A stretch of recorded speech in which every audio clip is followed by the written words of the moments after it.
Assalamualaikum warahmatullahi wabarakatuh. Alhamdulillahirabbil alamin. Wabihi nasta'in ala umuri dunya waddin. Wassalatu wassalamu ala asrofil anbiya'i wal mursalin wa ala alihi wa sahbihi ajmain, amma ba'du. Yang saya hormati kepada Ibu Dede selaku guru pembimbing mata pelajaran Pendidikan Pancasila dan Kewarganegaraan.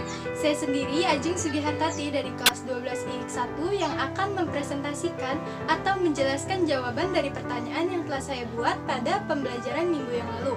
Langsung saja kita bahas pertanyaan yang pertama. Setiap warga negara memiliki haknya sejak ia dilahirkan, termasuk dalam berkendara. Pada gambar PPT tersebut, apakah pelaksanaan hak warga negara itu perlu dibatasi? Jawabannya menurut saya, hak yang dimiliki warga negara itu memang perlu dibatasi. Jika tidak, warga negara akan bertindak semaunya, bahkan sampai melanggar hukum dalam pelaksanaannya.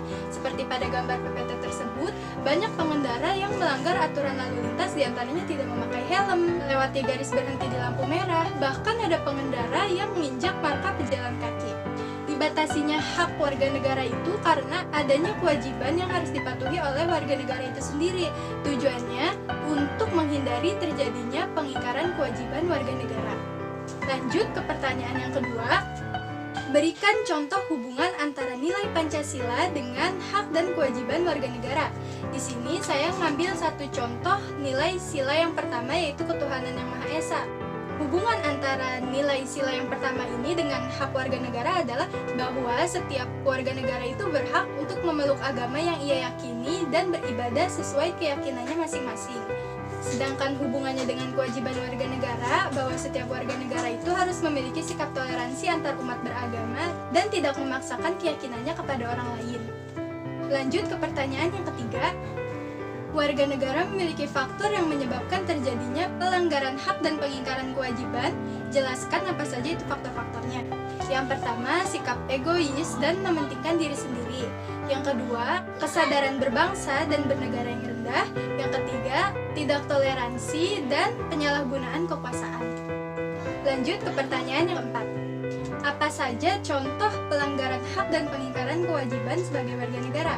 Di sini yang pertama ada peristiwa penculikan aktivis politik. Kita bisa mengingat kembali pada peristiwa gerakan 30 September Partai Komunis Indonesia. Yang kedua, tawuran antar pelajar sekolah.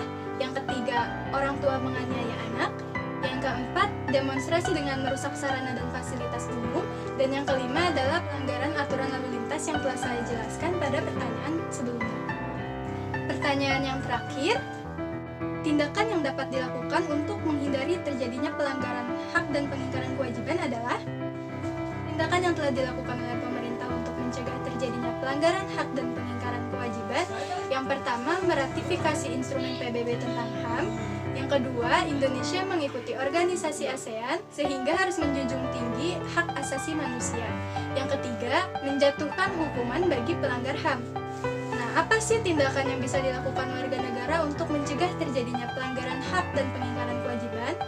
Jawabannya, kita harus mematuhi aturan yang telah ditetapkan. Lebih baiknya lagi, kita mengingatkan kepada orang lain untuk tidak melanggar aturan yang ditetapkan supaya tidak dijatuhi hukuman. Sekian materi yang dapat saya sampaikan, kurang lebihnya mohon maaf. Wassalamualaikum warahmatullahi wabarakatuh.